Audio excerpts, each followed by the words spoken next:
Hi friends, welcome back to Mazhathulli creations. ഈ channel നിങ്ങൾ ആദ്യമായിട്ടാണ് കാണുന്നതെങ്കിൽ സബ്സ്ക്രൈബ് ചെയ്യാൻ മറക്കല്ലേ. വളരെ വിഷമത്തോടെ രാധ വീടിന്റെ ഉമ്മറത്തിങ്ങനെ ഇരിക്കുകയാണ്. വലിയച്ചി എന്ന് പറഞ്ഞ ആരതിയും അവിടേക്ക് വന്നു. അവരെ കണ്ടപ്പോൾ ആദ്യം രാധ ഒന്ന് ഞെടുങ്ങി. എന്തോ ആലോചിച്ചിരിക്കുന്നോണ്ടാണ് അങ്ങനെ ഒരു നെടുക്കം. നിങ്ങളായിരുന്നോ? ഞാൻ വിചാരിച്ചു വേറെ ആരെങ്കിലും ആയിരിക്കുമെന്ന് എന്ന് രാധ പറഞ്ഞപ്പോൾ ആരാണെന്നോർത്താ ചേച്ചി നടുങ്ങിയതെന്ന് ആരതി ചോദിക്കുന്നു. പറ ചേച്ചി, ചേച്ചി ആരെയായി പേടിക്കുന്നത്? പ്രസാദേട്ടൻ ആരെയായി പേടിക്കുന്നത് എന്ന് ആര്യ പറഞ്ഞപ്പോൾ രാധ പറയുന്നു, നിങ്ങൾ എന്താ ഇങ്ങനെയൊക്കെ പറയുന്നത്? പ്രതീക്ഷിക്കാതെ നിങ്ങൾ വന്നപ്പോൾ ഞാനൊന്ന് പേടിച്ചു എന്നല്ലാതെ ഞാൻ ആരെയും പേടിക്കുന്നതൊന്നുമില്ല. ആരതി വീണ്ടും പറയുന്നു, ഉണ്ട്, ഇവിടെ നടക്കുന്ന പല കാരണങ്ങൾക്കും കൃത്യമായ അർത്ഥമുണ്ട് ചേച്ചി. അതെന്താണെന്ന് ഞങ്ങൾക്കറിയില്ലെന്ന് മാത്രം. വല്യേച്ചി അത് പറഞ്ഞു തരണം. ഇവിടെ നടന്ന കാര്യങ്ങളൊക്കെ ഞങ്ങൾ ഭാവനയിൽ കണ്ടതാണോ? വല്യേച്ചി ഒന്ന് കാണാതെ വന്നപ്പോൾ പ്രസാദേട്ടൻ്റെ ടെൻഷൻ കാണണമായിരുന്നു. തീ വിഴുങ്ങിയതുപോലെ നീറിപ്പുകഞ്ഞ് ഓടി നടക്കുമായിരുന്നു എന്ന് ആര്യ പറഞ്ഞപ്പോൾ ആരതി പറയുന്നുണ്ട്, ചേച്ചി കാണാത്ത 10-15 മിനിറ്റ് കൊണ്ട് എന്തോ ഒരു ആപത്ത് പിടഞ്ഞു എന്ന് പ്രസാദേട്ടൻ ഉറപ്പിക്കണമെങ്കിൽ ആ പേരിൽ പോലീസ് സ്റ്റേഷനിൽ കയറണമെങ്കിൽ എന്താ അതിനർത്ഥം? ചേച്ചിക്ക് ശത്രുക്കൾ ഉണ്ടെന്ന് പ്രസാദേട്ടനെ അറിയാം എന്നല്ലേ? ഇവരുടെ ചോദ്യങ്ങൾക്കൊക്കെ എന്തോ മറുപടി പറയണം എന്നറിയാതെ നിൽക്കുകയാണ് രാധ. അത് പിന്നെ കാണാതെ വന്നപ്പോൾ ആർക്കായാലും ടെൻഷൻ ആവില്ലേ എന്ന് രാധ പറയുന്നു. അതിന് ചേച്ചി കൊച്ചു കുട്ടിയൊന്നുമല്ലല്ലോ. ക്ഷേത്രത്തിലോ മറ്റു പുറത്തോ എവിടെ വേണമെങ്കിലും യാത്ര ചെയ്യാനുള്ള പക്വതയുള്ള ഒരു കുട്ടിയല്ലേ? വലിയ ക്ഷേത്രത്തിൽ പോയതാണെന്ന് പറഞ്ഞിട്ട് പോലും എന്തോ ഒരു വലിയ തെറ്റ് ചെയ്തതുപോലെയല്ലേ ചെകിട്ട് തടിക്കാൻ പോയത്? ചേച്ചി എന്നിട്ട് ഒരു അക്ഷരം മറുത്ത് പറഞ്ഞതുമില്ല. വലിയ എന്തോ തെറ്റ് കാട്ടി എന്നുള്ള ഭാവത്തിലാണ് നിന്നതെന്ന് ആര്യ പറയുന്നു. ഭാര്യ ഭർത്താക്കന്മാർക്കിടയിൽ പല പ്രശ്നങ്ങളും ഉണ്ടാവും. വഴക്കും അടിയും ജീവിതത്തിന്റെ ഒരു ഭാഗമാണ്. ആരതി, നീ മുരളിയുമായിട്ട് എന്തൊക്കെ വഴക്ക് നടന്നിരിക്കുന്നു? അത് രാധ പറഞ്ഞപ്പോൾ ആരതി പറയുന്നു, അതൊരു സന്ദർഭം വേറെയാണ്. ചേച്ചിയും പ്രസാദേട്ടനും ഞങ്ങളുടെ കാറ്റഗറിയിൽ പെട്ടതല്ല. ആവശ്യമില്ലാത്ത ഒരു സംസാരം പോലും നിങ്ങൾക്കിടയിൽ ഉണ്ടായിട്ടില്ല. വഴക്കും ബഹളവും ഒന്നും ഞങ്ങൾ കണ്ടിട്ടുമില്ല. പിന്നെ നിങ്ങൾക്കിടയിൽ എന്താ സംഭവിച്ചത്? വലിയേച്ചി ഒന്ന് പറ ചേച്ചി, മറച്ചു വെക്കാതെ പറ ചേച്ചി. എല്ലാം മറച്ചു വെക്കാത്തതല്ലേ നമ്മൾ അത്രയ്ക്ക് ആഴത്തിൽ അറിയുന്ന കൂടപ്പിറപ്പുകൾ എന്ന് ആരെയും പറയുന്നുണ്ട്. ഇത് കേട്ട് രാധ എന്ത് പറയണമെന്ന് വീണ്ടും ഇങ്ങനെ ആലോചിക്കുന്നു. ഒടുവിൽ പറയുന്നുണ്ട്, അങ്ങനെ മറച്ചു വെക്കാൻ മാത്രം ഒന്നുമില്ല, സത്യം. വാ, ഭക്ഷണം കഴിക്കാമെന്ന് പറഞ്ഞിട്ട് രാധ പോകാൻ തുടങ്ങിയപ്പോൾ വീണ്ടും രണ്ടുപേരും കൂടി രാധയെ തടഞ്ഞു വെക്കുന്നു. രണ്ടുപേരും രാധയുടെ കൈയെടുത്ത് രണ്ടുപേരുടെയും തലയിലായി വെക്കുന്നുണ്ട്. എന്താ നിങ്ങൾ ഈ കാണിക്കുന്നത് എന്ന് രാധ പറഞ്ഞപ്പോൾ ആര്യ ചോദിക്കുന്നുണ്ട്. ഞങ്ങൾക്കറിയാം, വല്യേച്ചിയുടെ മനസ്സിൽ എന്തോ ഒന്ന് കിടന്ന് വിങ്ങുന്നുണ്ട്. അതെന്താണെന്ന് അറിയാതെ ഞങ്ങൾക്ക് സമാധാനം കിട്ടുമോ? ഒരിക്കലുമില്ല എന്ന് ആരതി. ഇനി ഒരു അക്ഷരം കള്ളം ആവരുത്, കള്ളം പറയുകയും ചെയ്യരുത് എന്ന് ആര്യ പറഞ്ഞപ്പോൾ ആരതി പറയുന്നുണ്ട്, ചേച്ചി ഞങ്ങളുടെ നെറുകയിലാണ് തൊട്ടിരിക്കുന്നത്. അതിനർത്ഥം അറിയാലോ, ഞങ്ങളെ പിടിച്ച് ആണയിട്ടാ വലിയേച്ചി സംസാരിക്കുന്നത്. പറയുന്നതൊക്കെ സത്യമാണെന്ന്. എന്തിനാ ഇങ്ങനെ മനസ്സിൽ അടക്കി പിടിച്ച് ചേച്ചി ഇങ്ങനെ വിഷമിക്കുന്നത്? എന്താ ഞങ്ങളുടെ ചേച്ചിയുടെ മനസ്സിലെന്നൊക്കെ രണ്ടുപേരും മാറി മാറി ചോദിക്കുന്നത് കേട്ടിട്ട് മറുപടി ഇല്ലാണ്ട് അവർ രണ്ടുപേരെയും കെട്ടിപ്പിടിച്ച് പൊട്ടിക്കരയുകയാണ് രാധ. മനഃപൂർവ്വം ഒന്നും പറയാതിരുന്നതാണ് ഞാൻ, നിങ്ങളെ കൂടി വിഷമിക്കേണ്ട എന്ന് കരുതി എന്ന് കരഞ്ഞുകൊണ്ട് രാധ പറഞ്ഞപ്പോൾ വിഷമത്തോടെ തന്നെ ആരെയും പറയുന്നുണ്ട്, ചേച്ചി പറയാതിരിക്കുന്നതാണ് ഞങ്ങളുടെ വിഷമമെന്ന്. പറയാം, ഞാനും പ്രസാദേട്ടനും തീരുമാനിച്ച ദിവസം തന്നെ നാട്ടിലേക്ക് പുറപ്പെട്ടതാണ്. പക്ഷേ വഴിയിൽ വെച്ച് ഒരു സംഘം ആൾക്കാർ ഞങ്ങളെ പിന്തുടർന്നു വന്നിരുന്നു. അങ്ങനെ ഉണ്ടായ എല്ലാ കാര്യങ്ങളും രാധ പറയുകയാണ് അവരോട്. എനിക്ക് നേരെ കൂടുതൽ ആക്രമണങ്ങൾ ഉണ്ടായോ എന്ന് ഭയന്നാണ് പ്രസാദേട്ടൻ നാട്ടിലേക്ക് പോലും കൊണ്ടുപോകാതെ എന്നെ ഇവിടെ നിർത്തിയിട്ട് പോയത്. മനസ്സിലൊരു സ്വസ്ഥത കിട്ടാൻ വേണ്ടി ഞാൻ ക്ഷേത്രത്തിലേക്ക് പോയതാണ്. കാണാതെ വരുമ്പോൾ എങ്ങനെ പ്രസാദേട്ടൻ ടെൻഷൻ ആവാതിരിക്കും? നിങ്ങൾ തന്നെ ഒന്ന് പറയ്. സ്വന്തം ജീവൻ പണയം വെച്ച് എന്നെ രക്ഷിച്ചുകൊണ്ട് വന്നതാ. എനിക്ക് എന്തെങ്കിലും പറ്റിയാലോ എന്നുള്ള ആദ്യം വേദനയും കൊണ്ട് പറയാതെ മനസ്സിലാക്കേണ്ടതായിരുന്നോ എന്ന് രാധ പറഞ്ഞപ്പോൾ ആര്യ ചോദിക്കുന്നുണ്ട്, ആരാ ചേച്ചിയെ ഇങ്ങനെ ദ്രോഹിച്ചത്? അതറിയില്ല, പക്ഷെ അവരെ അയച്ചത് മേഘനാഥനായിരിക്കും എന്നുള്ള കാര്യത്തിൽ ഉറപ്പാണ്. ഇത് കേട്ട് രണ്ടുപേരും പരസ്പരം ടെൻഷനോടെ നോക്കുന്നുണ്ട്. ആര്യ വിചാരിക്കുന്നു, വലിയേച്ചിയും പ്രസാദേട്ടനും ബഹുമാനിക്കുന്ന നാഥൻ സാർ തന്നെയാണ് അവരെ വേട്ടയാടിയ മേഘനാഥൻ എന്ന് ഞാൻ എങ്ങനെ പറയും? ചേച്ചി, നമുക്ക് എല്ലാ കാര്യങ്ങളും പ്രസാദേട്ടനോട് തുറന്നു പറഞ്ഞാലോ? അതല്ലേ നല്ലതെന്ന് ആരതി ചോദിച്ചപ്പോൾ രാധ പറയുന്നുണ്ട്, വേണ്ട, അത് പാടില്ല മോളെ. ആരാണ് ശത്രു എന്ന് തിരിച്ചറിയാഞ്ഞിട്ട് പോലും സ്വന്തം ജീവൻ പോലും പണയം വെച്ച് പ്രസാദേട്ടൻ എൻ്റെ കൂടെ നിന്നു. അങ്ങനെ ഒരു മനുഷ്യനെ അറിഞ്ഞുകൊണ്ട് കുരുതി കൊടുക്കുന്നത് പോലെയായിരിക്കും നമ്മൾ ചെയ്യുന്നത്. പാടില്ല മോളെ. ഈ കുടുംബം നമുക്ക് ആശ്രയവും അഭയവും തന്നു. പക്ഷേ മേഘനാഥനെ പോലെ മനസാക്ഷിയില്ലാത്ത ഒരുത്തിനെ നേരിടാനുള്ള ഉറപ്പ് ഈ വീടിന്റെ അസ്ഥിവാരത്തിനില്ല. മേഘനാഥൻ ഈ കുടുംബം കുളന്തോട്ടാനും മടിക്കില്ല. നമ്മളായിട്ട് അതിന് കാരണക്കാരായിക്കൂടാ. വാക്ക് തരണം എനിക്ക്. നമ്മുടെ കഥകളൊന്നും പ്രസാദേട്ടനോ അനിയന്മാരോ അറിയില്ലേ എന്നുള്ളൊരു വാക്ക് എനിക്ക് തന്നിരിക്കണം. നിങ്ങളെ വിശ്വസിച്ച് ഞാൻ എല്ലാം പറഞ്ഞത് ഈ കുടുംബത്തിന്റെ നാശത്തിന് കാരണമാവരുത്. പറയില്ലെന്ന് വാക്ക് തരാൻ എന്നൊക്കെ രാധ അവരോട് ചോദിക്കുന്നുണ്ട്. രണ്ടുപേരും പറയില്ല എന്ന് തന്നെ വാക്ക് കൊടുക്കുകയാണ് രാധയ്ക്ക്. പിന്നീട് കാണിക്കുന്നത് കൃഷ്ണൻ ഇങ്ങനെ ചെയറിലിരുന്ന് ഉറങ്ങുന്നു. ആര്യയും ആരതിയും കൃഷ്ണന്റെ അടുത്തേക്ക് പോകുന്നുണ്ട്. വളരെ സങ്കടപ്പെട്ട് രണ്ടുപേരും കൃഷ്ണന്റെ കാലിൽ വീഴുകയാണ്. എന്നിട്ട് രണ്ടുപേരും ഇങ്ങനെ വളരെ വിഷമത്തോടെ തൊഴുതു നിൽക്കുന്നു. കൃഷ്ണൻ എണ്ണീച്ച് നോക്കിയപ്പോൾ ആ കാഴ്ച കണ്ട് ഞെട്ടുകയാണ്. നിങ്ങളെന്താ ഇവിടെ? എന്താ ഈ ചെയ്യുന്നത്? എന്താ ആര്യയെ, എന്താ ആരതി, നിങ്ങൾ എന്തിനാ ഇങ്ങനെ വിഷമിക്കുന്നത്? കാര്യം പറ എന്നൊക്കെ കൃഷ്ണൻ അവരോട് ചോദിച്ചപ്പോൾ ആര്യ പറയുന്നുണ്ട്, ഞങ്ങൾക്ക് വിഷമമൊന്നുമില്ല, സന്തോഷമേ ഉള്ളൂ. പിന്നെന്തിനാ കരയുന്നത് എന്ന് കൃഷ്ണൻ ചോദിച്ചപ്പോൾ ആരതി പറയുന്നുണ്ട്, സന്തോഷം കൊണ്ട് കണ്ണ് നിറയുമെന്ന്. എനിക്കൊന്നും മനസ്സിലാകുന്നില്ല. ഞാൻ അഞ്ജലിയെ തല്ലാൻ പോയതിന്റെ വിഷമമാണോ എന്ന് കൃഷ്ണൻ ചോദിക്കുന്നുണ്ട്. അപ്പം ഞങ്ങൾക്ക് വിഷമം തോന്നിയിരുന്നു. വല്യച്ചിയുടെ ദേഹത്ത് ആരെങ്കിലും ഒരു പൂഴിമണ്ണ് വാരിയിട്ടാൽ ഞങ്ങൾക്ക് ഭയങ്കര വിഷമമായിരിക്കും. അങ്ങനെയുള്ള ഞങ്ങളുടെ മുന്നിൽ വെച്ച് പ്രസാദേട്ടൻ ചേച്ചിയെ അടിക്കാനാഞ്ഞപ്പോൾ ഞങ്ങൾക്ക് സഹിക്കാൻ കഴിഞ്ഞില്ല. അതാണ് ചേച്ചിയോട് തന്നെ അതിന്റെ കാരണം ചോദിക്കാന്ന് കരുതിയത്. ചേച്ചി എല്ലാം പറഞ്ഞു ഞങ്ങളോട്. ഇത്രയും നാളെ ഞങ്ങൾ വിചാരിച്ചത് വല്യച്ചി ഈ ലോകത്തെ ഏറ്റവും കൂടുതൽ ഇഷ്ടപ്പെട്ടിരുന്നത് ഞങ്ങളാണെന്നാ. പക്ഷേ ഇന്ന് മനസ്സിലായി അത് പ്രസാദേട്ടനാണെന്ന്.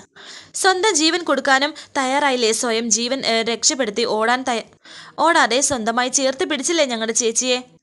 അതിന് എത്ര നന്ദി പറഞ്ഞാലാ മതിയാകുന്നത് എന്നൊക്കെ ആരതിയും ആര്യയും കൂടി പറയുന്നുണ്ട്. ഞാൻ എൻ്റെ കടമ ചെയ്തു എന്നേ ഉള്ളൂ. അഞ്ജലിക്ക് വേണ്ടി അത്രയെങ്കിലും ചെയ്യാൻ കഴിഞ്ഞത് എൻ്റെ ഒരു സന്തോഷമാണ്. ആര്യ പറയുന്നു, അത് തന്നെയാണ് പ്രസാദേട്ട യഥാർത്ഥ കരുതൽ. ഞങ്ങൾക്ക് വേണ്ടിയാണ് ചേച്ചി ഇത്രയും കാലം ജീവിച്ചിരുന്നത്. പകരം എന്ത് കൊടുത്താലും മതിയാവില്ല എന്ന് ചിന്തിച്ച് സങ്കടപ്പെട്ടിട്ടുണ്ട് ഞങ്ങൾ. ചേച്ചിയുടെ ജീവിതത്തെ പൊതിഞ്ഞു പിടിക്കാൻ, സംരക്ഷിക്കാൻ ആത്മാർത്ഥതയും കൂറുമുള്ള ഒരാൾ വരണമെന്ന് ആഗ്രഹിച്ചിട്ടുണ്ട്, പ്രാർത്ഥിച്ചിട്ടുണ്ട് ഞങ്ങൾ. പക്ഷേ ഇത്രയും നല്ലൊരാളെ കിട്ടുമെന്ന് ഞങ്ങൾ പ്രതീക്ഷിച്ചതേയില്ല. കൃഷ്ണൻ പറയുന്നു, എല്ലാ കാര്യങ്ങളും നിങ്ങൾ വിചാരിക്കുന്നത് പോലെ അല്ല കേട്ടോ. നിങ്ങൾ വിചാരിക്കാത്ത പല കാര്യങ്ങളും ഉണ്ട്. ഇത് കേട്ട് ആര്യ പറയുന്നുണ്ട്, ആയിക്കോട്ടെ, എന്നാലും പ്രസാദേട്ടന് എന്നും അഞ്ജലി ചേച്ചിയുടെ കൂടെ ഉണ്ടാകില്ലേ? ആ സമയം കൃഷ്ണൻ മനസ്സിൽ വിചാരിക്കുന്നുണ്ട്, നിങ്ങൾ വിചാരിക്കുന്നത് പോലെ ഞാൻ അഞ്ജലിയുടെ കഴുത്തിൽ താലി കെട്ടിയിട്ടില്ല മക്കളെ. ഈ കാലാവധി എന്നുവരെ ഉണ്ടാവുമെന്ന് പോലും നിശ്ചയമില്ല. പ്രസാദേട്ട എന്നും ചേച്ചിയോടൊപ്പം ഉണ്ടാവില്ലേ എന്ന് ആരതി ചോദിക്കുന്നുണ്ട്. അഞ്ജലി ആഗ്രഹിക്കുന്ന കാലം വരെ ഞാനുണ്ടാവും താങ്ങായും തണലായും കൂടെ എന്നെ കൃഷ്ണൻ പറഞ്ഞപ്പോൾ ആര്യ പറയുന്നു, മതി വാക്ക് താ ഞങ്ങൾക്ക് എന്ന് പറഞ്ഞപ്പോൾ പെട്ടെന്ന് ഒന്ന് ടെൻഷൻ ആവുകയാണ് കൃഷ്ണൻ. അതേ വാക്ക് താ എന്ന് പറഞ്ഞപ്പോൾ രണ്ടുപേർക്കും കൃഷ്ണൻ വാക്ക് കൊടുക്കുന്നു, നിങ്ങളെ ഒരിക്കലും ഞാൻ തനിച്ചാക്കി പോവില്ല. താങ്ക് യു പ്രസാദേട്ട, ഒത്തിരി സമാധാനമായി. ഇനി ഞങ്ങൾക്ക് സന്തോഷമുണ്ട്. ആരില്ലെങ്കിലും പ്രസാദേട്ടനുണ്ടല്ലോ ഞങ്ങളെ ചേച്ചിയെ താങ്ങായും തണലായും കൂടെ നിർത്താൻ, ആ കൈപ്പിടിച്ച് കൂടെ നിൽക്കാൻ. ഇത്രയും പറഞ്ഞ സന്തോഷത്തോടെ രണ്ടുപേരും അവിടെ നിന്ന് പോയപ്പോൾ അതിനെപ്പറ്റി കൃഷ്ണൻ ആലോചിക്കുന്നുണ്ട്. ശേഷം കാണിക്കുന്നത് മേഘനാഥൻ വീണ്ടും സുഭദ്രയുടെ മുന്നിൽ സ്റ്റിക്ക് ഉപയോഗിച്ച് അങ്ങോട്ടും ഇങ്ങോട്ടും നടക്കുന്നുണ്ട്. ഒടുവിൽ ആ സ്റ്റിക്ക് എടുത്ത് കളയുകയാണ് മേഘനാഥൻ. സുഭദ്രയുടെ മുന്നിൽ നിന്ന് മേഘനാഥൻ പറയുന്നു, മണിച്ചൻ പറഞ്ഞ കാര്യം സത്യമാണെന്ന് എനിക്ക് മനസ്സിലായി. നീ എവിടേക്കും പോയിട്ടില്ല. ആരും കാണാതെ ആരെയും മറിക്കാതെ പ്രതികാരത്തിന്റെ കണക്ക് പുസ്തകവുമായി നീ ഇവിടെ തന്നെ എവിടെയോ ഉണ്ട്. എന്നെ നശിപ്പിക്കാൻ ഒരു കാര്യം നീ മറക്കരുത്. നിന്റെ ജീവനെടുത്തവൻ മാത്രമല്ല ഞാൻ, നിന്റെ കുഞ്ഞിനെ ജീവൻ കൊടുത്തവൻ കൂടിയാണ് ഞാൻ. നമ്മുടെ സ്വന്തം മകൻ ഈ ലോകത്ത് എവിടെയോ ജീവിച്ചിരിപ്പുണ്ട്. അതുകൊണ്ട് നമ്മൾ രണ്ട് ലോകത്തിരുന്ന് പരസ്പരം യുദ്ധം ചെയ്തിട്ട് ഒരു ലാഭവുമില്ല, ഒരു നഷ്ടവുമില്ലാതെ എന്റെ കയ്യിൽ രാധയെ തന്നാൽ പകരം നിനക്ക് ഞാനൊരു വരം തരാൻ തയ്യാറാണ്, മോക്ഷം. ഈ നശിച്ച ലോകത്ത് നിൽക്കേണ്ടവളല്ല നീ. നിന്റെ മോക്ഷത്തിന്റെ വാതിൽ ഞാൻ തുറന്നു തരും. ഈ കൈകൊണ്ട് നിന്റെ ശ്രാപ്തമൂട്ട ചടങ്ങ് ഞാൻ നടത്തും, നിനക്ക് മോക്ഷം കിട്ടാൻ. വാസ്തവത്തിൽ നമ്മുടെ മകനാണ് അത് നടത്തേണ്ടത്. ഹതഭാഗ്യത്തിന് അവൻ എവിടെയാണെന്ന് എനിക്കറിയില്ല. പകരം ഞാൻ നടത്തും ആ ചടങ്ങ്. ഈ മേഘനാഥൻ നടത്തും നിനക്ക് വേണ്ടി. നിന്നെ അവസാനിപ്പിച്ച ഈ കൈകൊണ്ട് തന്നെ നിന്റെ ബലിയിടൽ ചടങ്ങ് ഞാൻ നടത്തും. അത് ചെയ്ത് പ്രായച്ചിത്തം ചെയ്യാൻ തയ്യാറാണ് ഞാൻ. ഇനിയെങ്കിലും എൻ്റെ വഴിയിൽ നീ തടസ്സങ്ങൾ സൃഷ്ടിക്കരുത് പ്ലീസ് എന്ന് പറഞ്ഞ് കൈകൂപ്പിക്കൊണ്ടാണ് മേഘനാഥൻ സുഭദ്രയോട് പറയുന്നത്. അത്രയും പറഞ്ഞ് മേഘനാഥൻ താഴേക്ക് പോയ സമയം സുഭദ്രയെ ഒന്നുകൂടി കാണിക്കുന്നുണ്ട്. ശേഷം കാണിക്കുന്നത് കൃഷ്ണന്റെ വീട്ടിൽ ആരതി ഡ്രസ്സൊക്കെ മടക്കി ഷെൽഫിൽ വെക്കുന്നുണ്ട്. ആരതി ഡ്രസ്സെല്ലാം മടക്കിക്കൊണ്ടിരുന്ന സമയം രുക്മിണി കൊടുത്ത ഒരു സാരി എടുത്ത് കയ്യിൽ വെച്ച് അതിനെ തന്റെ നെഞ്ചോട് ചേർത്ത് വെക്കുകയാണ് ആരതി. ആ സമയത്താണ് മുരളി അതുവഴി വരുന്നത്. മുരളി വിചാരിക്കുന്നു, അമ്മ കൊടുത്ത സാരിയാണല്ലോ ഇത്, എന്തിനാ ഈ പിശാചി ഈ സാരിയും കയ്യിൽ പിടിച്ചിരിക്കുന്നത്? ഇഷ്ടപ്പെടാഞ്ഞിട്ട് വല്ലതുമാണോ എന്തോ എന്ന് വിചാരിച്ച് മുരളി അകത്തേക്ക് വരുന്നു. ഹലോ, എന്താ ഈ സാരിയുമായി നിൽക്കുന്നത്? ഇത് ഇഷ്ടപ്പെട്ടില്ല അല്ലേ? സാരമില്ല, നമുക്ക് വേറെ വാങ്ങാമെന്ന് മുരളി പറഞ്ഞപ്പോൾ ആരതി പറയുന്നുണ്ട്, വേറെ വാങ്ങാനോ? ഇതിന് പകരം വയ്ക്കാൻ പറ്റുമോ വേറെ ഏത് സാരി വാങ്ങിയാലും?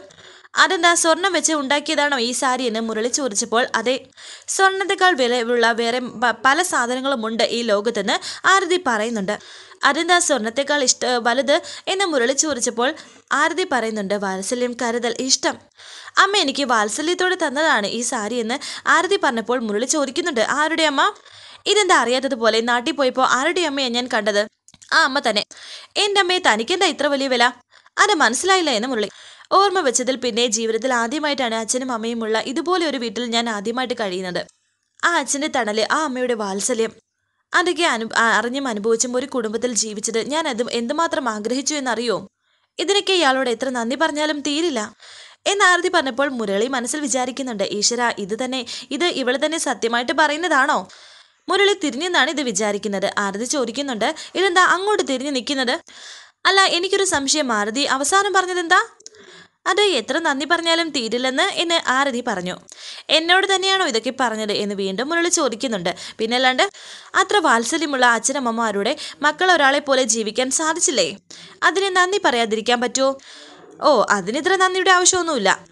എൻ്റെ ഭാര്യയായി ജീവിക്കാൻ തയ്യാറായ സ്ഥിതിക്ക് ഇനി ഇതിനേക്കാൾ നല്ല കാര്യങ്ങൾ നിനക്ക് കിട്ടുമെന്ന് മാത്രം വിചാരിച്ചാൽ മതി എന്ന് മുരളി പറഞ്ഞപ്പോൾ ആരതി പറയുന്നു, ഹലോ, എക്സ്ക്യൂസ് മീ, ആരുടെ ഭാര്യ എന്നാ? യെസ്, ഈ മുരളി എൻ്റെ തന്നെയെന്ന് മുരളി പറയുന്നുണ്ട്.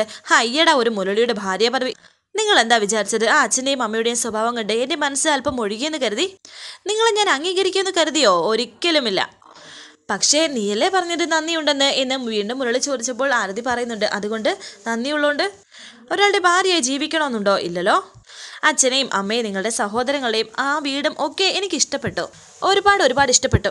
പക്ഷേ ആ പേര് പറഞ്ഞ് എന്നോട് നല്ലണക്ക് ഇടപെടണമെന്ന് വിചാരിക്കേ വേണ്ട എന്ന് പറഞ്ഞ ആ സാരിയുമായി ആരതി അവിടെ നിന്ന് പോകുന്നു. ഷെടാ, ഈ പിശാചിനോട് ഗുണവും ദോഷവും ഒന്നും പറ്റില്ല എൻ്റെ ഈശ്വരാ എന്നൊക്കെ ഇങ്ങനെ മുരളി വിചാരിക്കുന്നുണ്ട്. ഇതേ സമയം രാധയും മുറിയിൽ ഷെൽഫിൽ തുണികളൊക്കെ അടുക്കി വെച്ചുകൊണ്ടിരുന്ന സമയം അഞ്ജലി എന്ന് വിളിച്ച് സന്തോഷത്തോടെ തന്നെ കൃഷ്ണൻ അവിടേക്ക് വരുന്നുണ്ട്. കൃഷ്ണൻ ഒരു സഞ്ചിയുമായിട്ടാണ് വന്നത്. ദാ ഇതങ്ങ് പിടിച്ചോ എന്ന് പറഞ്ഞ് കൃഷ്ണൻ അത് രാധയുടെ കയ്യിൽ കൊടുത്തു. എന്താ ഇതെന്ന് ചോദിക്കുന്നുണ്ട്. നോക്കിയാൽ മതിയല്ലോ എന്ന് കൃഷ്ണൻ പറയുന്നു. അങ്ങനെ അത് തുറന്നു നോക്കുകയാണ് രാധ. അതിലൊരു സാരിയാണ്. ഇതെന്താ എന്ന് രാധ ചോദിച്ചപ്പോൾ കൃഷ്ണൻ പറയുന്നുണ്ട്, അതിൽ ഒരു സാരിയാണെന്ന്. അതെനിക്ക് മനസ്സിലായി, ഇത് എന്തിനാണെന്ന് മനസ്സിലായില്ല എന്ന് രാധ പറയുന്നുണ്ട്. അമ്മ കൊടുത്തുവിട്ട സാരിയാണ് യഥാർത്ഥത്തിൽ അത്. നാട്ടിൽ നിന്ന് എൻ്റെ അമ്മ വാങ്ങിച്ചു തന്നതാണ് കൊച്ചേ. അഞ്ജലിക്ക് കൊടുത്തേക്കണമെന്ന് പ്രത്യേകം പറഞ്ഞു. ഇഷ്ടപ്പെട്ടോ തനിക്ക്? എങ്ങനെയുണ്ട് എന്നൊക്കെ കൃഷ്ണൻ ചോദിക്കുന്നുണ്ട്. രാധ പറയുന്നു, പിന്നെ ഇഷ്ടപ്പെടാതെ? അമ്മയുടെ കൈകൊണ്ട് തന്നതല്ലേ, ഒരുപാട് ഇഷ്ടപ്പെട്ടു. അമ്മയോട് പറഞ്ഞേക്കണേ എന്നും സന്തോഷത്തോടെ രാധ പറഞ്ഞപ്പോൾ കൃഷ്ണന്റെ ഫോണിലേക്ക് രുക്മിണി വിളിക്കുന്നു. ആഹാ, ഇതാണ് ടൈമിംഗ്, അമ്മയാണെന്ന് കൃഷ്ണൻ പറഞ്ഞിട്ട് ഫോൺ എടുത്തു. ഹലോ മോനെ, യാത്രയ്ക്ക് സുഖമായിരുന്നോ? അവിടെ ഒരു പ്രധാന കാര്യം പറയാനാണ് ഞാൻ വിളിച്ചത്. ആ സാരി മോൻ അഞ്ജലി മോക്ക് കൊടുത്തായിരുന്നോ? എന്നിട്ട് എന്ത് പറഞ്ഞു? സാരി മോക്ക് ഇഷ്ടപ്പെട്ടോ എന്ന് രുക്മിണി ചോദിച്ചപ്പോൾ അത് പിന്നെ അമ്മേ എന്നൊക്കെ പറഞ്ഞ് ചുമ്മാ ഒന്ന് നടിക്കുകയാണ് പ്രസാദ്, ഒരു പരുങ്ങലുള്ളതുപോലെ. അതെന്താ ഞാൻ കൊടുത്തു വിടുന്ന, നീ എന്താ പറയാതിരുന്നത് എന്നൊക്കെ രുക്മിണി ചോദിച്ചപ്പോൾ അതമ്മേ, ഞാൻ ഇപ്പോൾ അങ്ങോട്ട് കൊടുത്തതേ ഉള്ളൂ, പ്രത്യേകിച്ച് അങ്ങനെയൊന്നും പറയാൻ എന്ന് കൃഷ്ണൻ പറഞ്ഞപ്പോൾ വീണ്ടും രുക്മിണി പറയുന്നുണ്ട്, ഇപ്പോൾ കൊടുത്തു എന്ന് പറഞ്ഞാൽ അഞ്ജലി മോള് നിന്റെ അടുത്തുണ്ടോ? ഇപ്പോൾ ഉണ്ട് എന്ന് കൃഷ്ണൻ പറഞ്ഞപ്പോൾ രുക്മിണി പറയുന്നു, എങ്കിൽ ഒന്ന് കൊടുത്തേ, അമ്മയൊന്ന് സംസാരിക്കട്ടെ എന്ന്. രാധയും രുക്മിണിയും തമ്മിൽ സംസാരിക്കുകയാണ്. ഹലോ അമ്മേ, സുഖമായിരിക്കുന്നോ എന്ന് രാധ സ്നേഹത്തോടെ ചോദിക്കുന്നുണ്ട്. അതേ മോളെ, സുഖമാണ്. എൻ്റെ മോക്ക് സുഖമാണോ? പിന്നെ മോക്ക് ആ സാരി ഇഷ്ടപ്പെട്ടോ? എന്ത് തോന്നി എന്നൊക്കെ രുക്മിണി ചോദിക്കുന്നുണ്ട്, സ്നേഹത്തോടെ വാത്സല്യത്തോടെ തന്നെ. ഇഷ്ടപ്പെട്ടമ്മേ, ആരും ഇല്ലാതിരുന്നിട്ടും എന്നെ ഓർത്തമ്മ കൊടുത്തു വിട്ടില്ലേ? അതിന് എന്ത് നന്ദി പറയണമെന്ന് മാത്രമേ ഉള്ളൂ അറിയാത്തത്. നന്ദി പറഞ്ഞ മോള് അമ്മയെ ചെറുതാക്കണ്ട. മോളെ അന്യായിട്ടല്ല ഈ അമ്മ കണ്ടിട്ടുള്ളത്. അമ്മ മനസ്സിലുള്ള ഒരു കാര്യം തുറന്നു പറഞ്ഞാൽ മോക്ക് കുഴപ്പമുണ്ടോ എന്ന് രുക്മിണി പറഞ്ഞപ്പോൾ രാധ പറയുന്നുണ്ട്, അമ്മ എന്ത് വേണമെങ്കിലും പറഞ്ഞോ, എനിക്കൊരു കുഴപ്പമില്ല. അത് മോള് ജീവിതത്തിൽ വന്നേ പിന്നെ ശരിക്കും പ്രസാദിൽ നല്ല മാറ്റമുണ്ട്. അവൻ്റെ വാശിയും മുൻകോപവും ശരിക്കും കുറഞ്ഞതുപോലെ. എനിക്കെന്നെ സന്തോഷമായെന്നറിയാമോ? സത്യം പറഞ്ഞ ഞാൻ ഇപ്പോഴും ഓർക്കും, മോളും കൂടി ഞങ്ങളുടെ കുടുംബത്തിൽ വന്ന് താമസിച്ചിരുന്നെങ്കിൽ എത്ര നന്നായിരുന്നേനെന്ന്. മോൾക്ക് മനസ്സിലായോ ഞാൻ എന്താ പറഞ്ഞെന്ന്? ഇല്ല അമ്മ, എന്താ ഉദ്ദേശിക്കുന്നത് എന്ന് രാധ ചോദിക്കുന്നുണ്ട്. നല്ല ശുദ്ധമായ ഉദ്ദേശമാണ്. മോളെൻ്റെ പ്രസാദിന്റെ ഭാര്യയായി ഈ വീട്ടിൽ വന്ന് കയറിയെങ്കിൽ എന്നാണ് ഞാൻ ആഗ്രഹിക്കുന്നത് എന്ന് രുക്മിണി പറഞ്ഞപ്പോൾ ടെൻഷനോടെ രാധ നിൽക്കുന്നുണ്ട്. അല്ല, ഞാൻ എൻ്റെ ആഗ്രഹം തുറന്നു പറഞ്ഞു എന്നേ ഉള്ളൂ.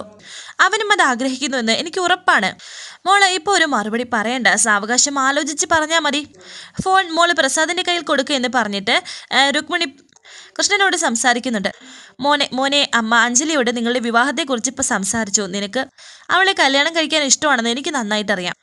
ഇനിയിപ്പോൾ നേരിട്ട് പറയാൻ താമസിച്ചിട്ട് അത് കിട്ടാതെ പോയാലോ? സാരമില്ല, അവൾ നല്ലൊരു മറുപടി തന്നെ പറയുമെന്നാണ് അമ്മയുടെ പ്രതീക്ഷ. അപ്പോൾ ഞാൻ വിളിക്കാം, ഇപ്പോൾ ഫോൺ വെക്കുകയാണേ എന്ന് പറഞ്ഞ് രുക്മിണി ഫോൺ വെച്ചു. അത് പറഞ്ഞപ്പോൾ രണ്ടുപേരുടെയും മുഖം വാടി. അമ്മ വെറുതെ ഓരോന്ന് പറയുന്നതാണ്. അഞ്ജലി അത് കാര്യമാക്കരുത്. എൻ്റെ ജീവിതം എങ്ങും എത്താതെ നാശമായി പോകുമെന്നുള്ള പേടി കൊണ്ട് പറയുന്നതാണ്. സോറി, താനത് ക്ഷമിച്ച് മറന്നുകളയെന്ന് കൃഷ്ണൻ രാധയോട് പറഞ്ഞപ്പോൾ രാധ പറയുന്നുണ്ട്, അയ്യോ അതിന് പ്രസാദേട്ടൻ സോറി ഒന്നും പറയണ്ട. അമ്മയുടെ മനസ്സ് എനിക്ക് മനസ്സിലാകും. താങ്ക് യു വെരി മച്ച് എന്ന് പറഞ്ഞ് കൃഷ്ണൻ പുറത്തേക്ക് പോകുന്നു. ആ സാരിയിൽ നോക്കി സന്തോഷത്തോടെ നിൽക്കുകയാണ് രാധ. വരാനിരിക്കുന്ന പുതുപുത്തൻ എപ്പിസോഡുമായി വീണ്ടും കാണാം. Thank you for watching. Please subscribe, like, share my channel.